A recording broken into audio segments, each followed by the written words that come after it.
A mantra is a focused sound or phrase whose rhythmic repetition can influence the body, mind, and spirit. Mantras originated during the Vedic period in ancient India, with the earliest mentions found in the Vedas, sacred texts dating back to 1500 to 1000 BCE. These texts utilize mantras to honor deities, invoke spiritual energy, and convey universal truths. While mantras are a core part of Hinduism, they also found their way into Buddhism and Jainism for the spiritual energies they carry. Originally, the mantras were written in the most ancient language of our world, Sanskrit. Mantras are simply sound frequencies carrying vibrational energy.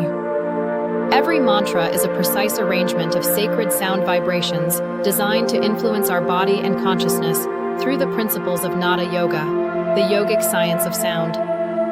In the philosophy of Nada Yoga, the yoga of sound, all creation arises from vibration. Mantras work by the power of sound, repetition, and vibrational energy it carries. In mantras, sound is more important than the meaning.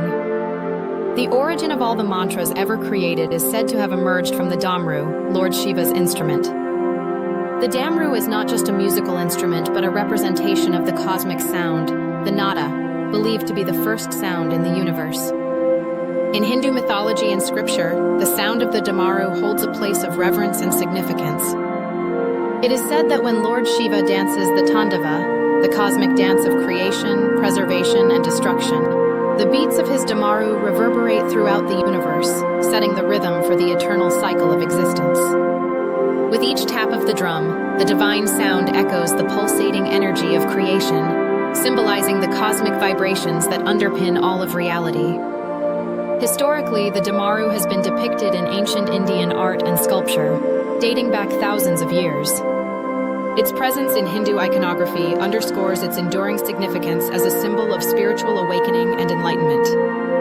The sound of the Damaru holds deep philosophical and metaphysical implications within Hinduism. According to Puranic legends, when Shiva performed his cosmic dance, the Tandav, the vigorous play of his Damaru, created many sounds scattered in the universe for eons. 70 million different sounds manifested that covered the entire spectrum of all mantras to be ever created. The Damaru's shape resembles that of an hourglass, representing the eternal flow of time. The rhythmic beats produced by its two ends symbolize the dualities inherent in existence: life and death, light and darkness, creation and destruction. In Lord Shiva's cosmic dance, known as the Tandav, the Damaru's sound sets the rhythm for the universe's perpetual motion, signifying the cycle of birth, death, and rebirth. By playing the Damaru, Lord Shiva not only creates but also sustains and ultimately dissolves the universe, signaling the cyclical nature of cosmic evolution. Shiva's dance, known as Tandav, is a powerful and dynamic dance that embodies the cosmic cycle of creation, preservation, and destruction.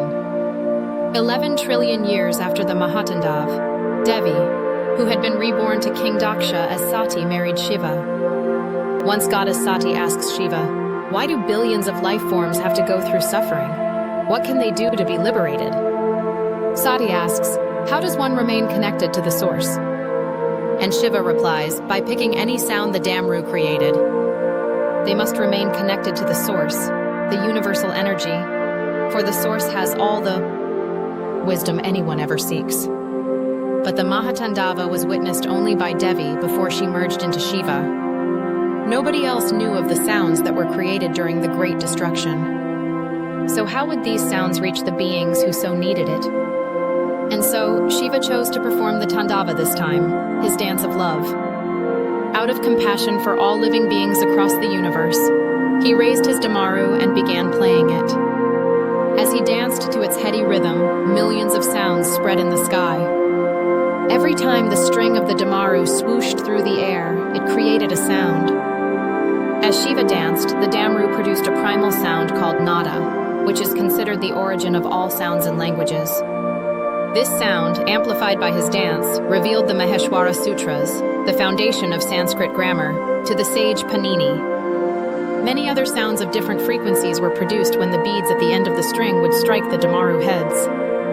Shiva's moving hands and feet all created sounds. His swaying matted locks, the sound of the Rudraksha beads around his wrists, the slithering cobra around his neck. Every movement gave birth to a sound. And each sound was a mantra representing the feminine, masculine, or neutral aspect of creation. On the path of mantra yoga, Shiva is the only creator of mantras. The sages of yore, meditating on the formless, were quick to perceive these sounds. Some of these seers, like Parasurama, Gautama, and Dattatreya, chose to pass on the mantras to the flourishing yet suffering race we know as humans today. They put down the sounds into 14 categories that captured 57 letters. These 57 letters formed the basis of Sanskrit. Mantra meaning is not as important as the sound of the mantra, which is considered to be a sacred vibration. When you chant a mantra, you are said to be waking up this vibration and bringing it into your life. As such, mantras are often associated with Hindu gods or goddesses who represent different aspects of reality. The energy of mantras is aimed at calling upon the universal energy, drawing attention toward us. And mantra yoga is a path to strengthen your bond with this universal energy so that you may realize your potential. Mantra sadhana, the practice of mantra yoga, helps you connect with the universe at a higher realm of consciousness beyond the comprehension of the average mind. The basic principle of the mantra sadhana is to practice the utterance of a sound with such intensity, fervor, and determination that your whole being starts reverberating with that sound. You become the sound itself. When you become one with a mantra, you no longer remain the individual you are. The path of the sadhana has the power to make you the master of your destiny. A mantra is usually passed on traditionally and orally in a guru-disciple relationship. The next video will teach you how to use mantras effectively to your benefit and growth.